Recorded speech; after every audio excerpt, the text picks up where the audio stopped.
Hello dear students. So in manufacturing process one subject we had completed your milling machine. Okay. So in milling machine we had seen the purpose and types of milling machine, and we had seen the different types of milling operation. Then after we had seen the milling cutters and attachment of milling cutters. Okay. Then after we had see the indexing, okay, of the milling machine. Okay, how to do the indexing and various types of indexing we had seen in the milling machine. Okay, so today we will start your new chapter, shaper. Okay, so this is your chapter number 6, in which there are three machines: planers, shapers and slotters. So today we will see the shaper machine. Okay, so in this machine we will see body shaper machine, how it works, its classification, its working principle. Okay, so let's start the shaper machine. So this is a figure of your shaper machine. So the shaper machine is look like this is available in our workshop, so you can see, and we will do one or two operations, okay, or project on this shaper machine. So the shaper machine, let's see the introduction of the shaper machine. The shaping machine is used to machine the flat metal surface, especially where a large amount of metal has to be removed. तो जब हमें large amount metal जब हमें remove करना होगा और flats metal produce करने के लिए we will use the shaper machine. So other machines such as milling machine are much more expensive and are more suited to removing the smaller amount of metal very accurately.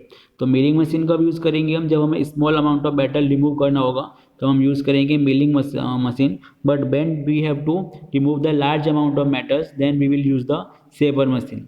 The reciprocating motion of the mechanism inside the shaping machine can be seen in the diagram.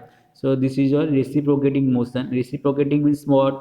The motion like जो आपका pump का जो motion होता है, this is a reciprocating machine. Suppose this are two wheels. Okay, so जब आपका जो linear जो रोटेट होगा, तो वो आपका कौन सा है? रेसिप्रोकेटिंग मोशन होगा लीनियर का. Okay, so the reciprocating motion, so as the disc rotates, the top of the machine moves forward and backward, pushing a cutting tool. The cutting tool remove the metal work from which is carefully bolted down. तो इसमें क्या होगा, जो आपका so here you can see when this disc is rotate, so your machine will remove in forward और backward direction. आगे और पीछे जाएगी जब मशीन, जब आपकी डिस्क क्या होगी? रोटेट होगी. So ultimately your reciprocating motion will be converted into linear motion. So let's see the working principle, कैसे वर्क करता है shaper machine. So the job is rigidly fixed on the machine table. जिस job पे हमको operation करना होगा और large amount of metal remove करना होगा, तो work is we will fix on the machine table. The single point cutting tool held properly in the tool post is mounted on the reciprocating ram. Okay, तो here we will use the single point cutting tool. Okay, so shaper machine में हम कौन सा tool use करेंगे? Single point cutting tool. जबकि milling machine में आपका use हो रहा था मल्टी पॉइंट कटिंग टूल. तो जो आपका सिंगल पॉइंट कटिंग टूल होगा, that we will held properly in the tool post. Okay, on the reciprocating ram.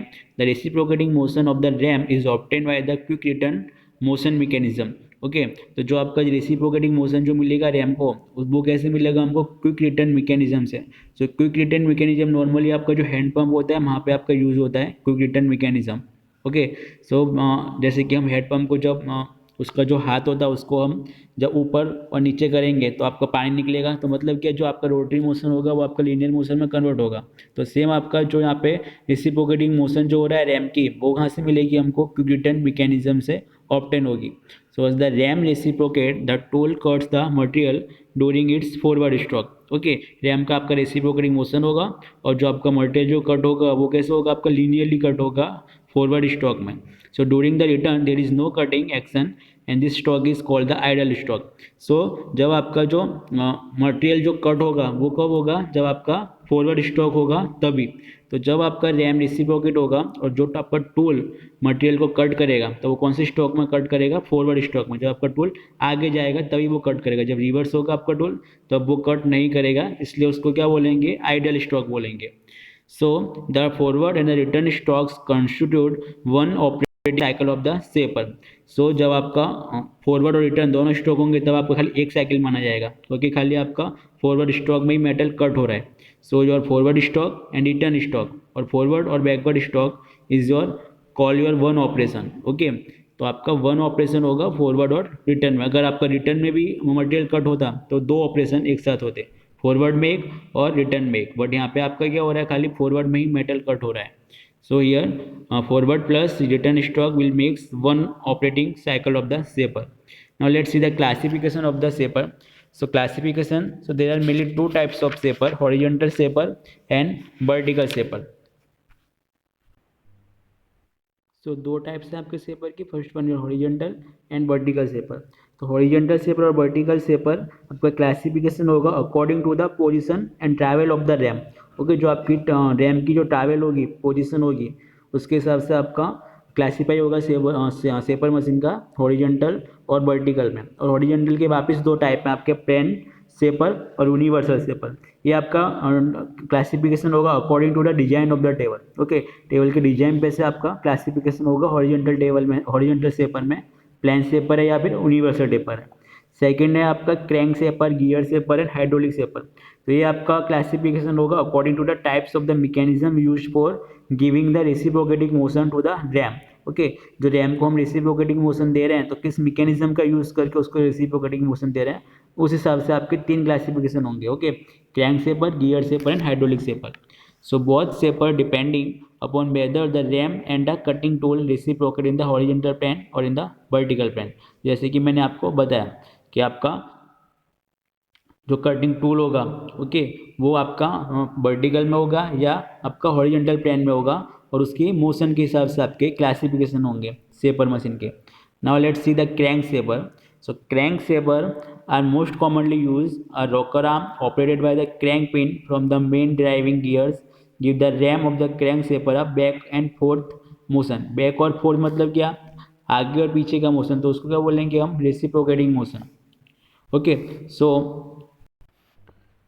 so the crank mechanism or crankshaper is use the crank mechanism to change the circular motion of a large gear। Okay, so large gear के circular motion को change करने के लिए crank shaper, crank mechanism use करेंगे उसको, इसलिए उसको crank shaper बोलेंगे। जो लार्ज गियर होगा उसको हम बोलेंगे bull gear. Okay, so bull gear is incorporated in the machine to reciprocate motion of the ram. Okay, so the bull gear receive the power either from an individual motor or from the overhead line shaft। Okay, so bull gear होगा उसमें, और जो आपका crank mechanism होगा उसका change करने के लिए सर्कुलर मोशन हम क्रैंक सेपर को यूज़ करेंगे ना। Second one is gear shaper. So gear shaper are driven by the gear and rack assembly. So gear shaper आपका किससे रन होंगे, गियर और रैक असेंबली के हेल्प से। So rack and pinion gear it may be use, okay, और bevel gear may be use the gear shaper। So gear shaper have a reversible electric motor or mechanical mechanism which quickly return the ram in readiness for another cut। कैसे gear shaper में normally आपका rack and pinion mechanism use होगा, और this types of shaper are most widely use nowadays. Now third one is your hydraulic shaper. So these shaper machines are driven by the movement of the piston in an oil-filled cylinder। So mechanical features on these shapers are the same as those on the crank shaper। So hydraulic shaper में क्या होगा कि जो RAM की जो motion है that is obtain by the hydraulic power for generation the hydraulic power. So hydraulic power की help से हम जो रैम की मोशन है उसको ऑब्टेन करेंगे। सो हाइड्रोलिक पावर कैसे प्रोड्यूस करेंगे, so in this case the oil under high pressure is pump into the operating cylinder fitted with pistons. तो इसमें क्या होगा, एक ऑपरेटिंग सिलेंडर होगा जिसके अंदर पिस्टन होगा, और वो अंडर हाई प्रेशर ऑयल से उसको क्या करेंगे, हम पंप करेंगे। So the piston end is connected the ram through the piston rod. So the high pressure oil cause the piston to reciprocate and this reciprocating motion is transfer to the ram of the shaper. जो high pressure oil जो होगा उसकी वजह से जो piston को धक्का लगेगा, ओके, तो उसकी रेसिप्रोकेटिंग मोशन है वो आपकी कन्वर्ट होगी RAM, the motion of the ram of the shaper. So this is the most important advantage of these types of shaper is that the cutting speed and force of the ram drive are constant from the very beginning to the end of the cut। तो जो आपकी speed होगी इसमें और जो force होगा वो क्या होगा, आपका कांस्टेंट होगा फ्रॉम द इवनिंग आपका बिगिनिंग से लेके एंड तक। जो आप कट मारोगे, ओके, वर्क पीस में, तो उसकी कटिंग स्पीड और फोर्स कैसी होगी, सेम होगी। तो क्रैंक सेपर, गियर सेपर और hydraulic shaper. Okay, so this are the main classification. Okay, so crank shaper में हम रॉकर आर्म, ओके, यूज़ करेंगे, which is operated by the crank pin. Okay, gear में हम gear shaper में हम gear mechanism use करेंगे, और hydraulic shaper में प्रेशराइज ऑयल यूज करेंगे, जो कि पिस्टन और सिलेंडर के अंदर आपका प्रेशराइज होगा ऑयल, और उसकी हेल्प से हम क्रैंक आपका जो कैम शाफ्ट होगा उसको हम रेसिप्रोकेटिंग मोशन प्रोवाइड करेंगे। Now the principal parts of the shaper, तो जो मेन पार्ट हैं और सेपर में, जैसे कि हमने मिलिंग मशीन में देखे थे, ड्रिलिंग मशीन में देखे थे, सेम इसके भी आपके पार्ट होंगे। तो बेस है first of all, then after column, table, cross rail, ram and tool head. So this are the most important parts of the shaper machine. Okay, so base column, ये normally जो आपका work होगा milling machine और drilling machine में same इसका भी वही function होगा। So one by one we will discuss the function of this all parts. Now base, तो बेस क्या होगा आपका, बेस को क्या बोलेंगे, उसका पाया जिसके ऊपर पूरी मशीन आपकी खड़ी होगी। तो the base is the necessary bed और support required for all machine tool, all other parts are mounted on the above the base. Okay, so you can see here this one is your base. Okay, and all the machine parts are mounted on the base. So this one is column. Okay, जो आपका column है, okay, table है, वो सब किस पे mounted है, आपके बेस के ऊपर। So the bed takes up the total dead weight of the machine as well as the dynamic load during the machining operation. So dead weight क्या होगा उसका, जो मशीन का जो बेड हो, मशीन का जो पूरा आपका बेड होगा वो किसके ऊपर आएगा, बेस के ऊपर, तो उसको बोलेंगे डेड वेट। सेम जब हम इसका वर्क पीस रखेंगे टेबल के ऊपर और ऑपरेशन करेंगे, ओके, तो उसका बेड वेरी होगा अलग अलग जॉब के लिए, अलग अलग वर्क पीस के लिए, तो उसको बोलेंगे डायनेमिक बेड। तो डायनेमिक बेड और आपका dead weight, so the total weight जो आपका सस्टेन होगा वो किसके ऊपर आपका सस्टेन होगा, तो बेस के ऊपर। Now cross rail, the cross rail is mounted on the front of the body frame and can be up and down. The vertical movement of the cross rail permits the job of different height to be accommodate below the tool. So sliding along the cross rail is saddle which carries the work table. So you can see here this one is your cross rail. Okay, so cross rail आपका क्या होगा, up and down होगा। तो इसके up and down कब करेंगे, तो according to the height of the work piece.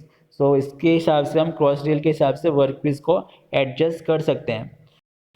So it's permits the job of different height to be accommodate below the tool. So tool के अंदर अकोमोडेट करने के लिए, अलग अलग हाइट को अकोमोडेट करने के लिए we will use the cross rail. ना column, the column of the shaper is hollow casting and is mounted on the base. It houses the drive mechanism for the ram and the table. So column कहाँ पे होगा आपका, this one is your column. Okay, so you can see here this one is your column, जो कि आपका drilling machine में भी था और मिलिंग मशीन में भी था, फंक्शन उसका सेम ही होगा। कॉलम के अंदर आपका क्या आएगा, ड्राइव मैकेनिज्म आएगा। Okay, for the ram and the table के लिए जो हम ड्राइव मैकेनिज्म यूज करेंगे, विच कैन बी और गियर मैकेनिज्म, हाइड्रोलिक मैकेनिज्म और क्रैंक मैकेनिज्म, तो वो सब आपका कंस्टिट्यूट होगा कॉलम के अंदर। Now table, the work piece work table of a shaper is fasten to the front of the column. The table moves across the column on cross rail to give the feed motion to the job. So यहाँ पे आपका table है, so this one is your table, okay, in front of the column. So table की movement भी होगी जब हम feed देंगे, ओके, जॉब के लिए, तो किससे देंगे, टूल की, आपकी टेबल, वर्क टेबल की मूवमेंट की वजह से। सो आपका वर्क टेबल जो है वो आपका मूव करेगा across the column, okay, and the feed motion to the job.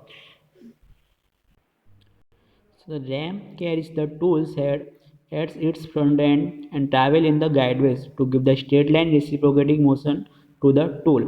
The ram is either mechanically driven or hydraulically operated.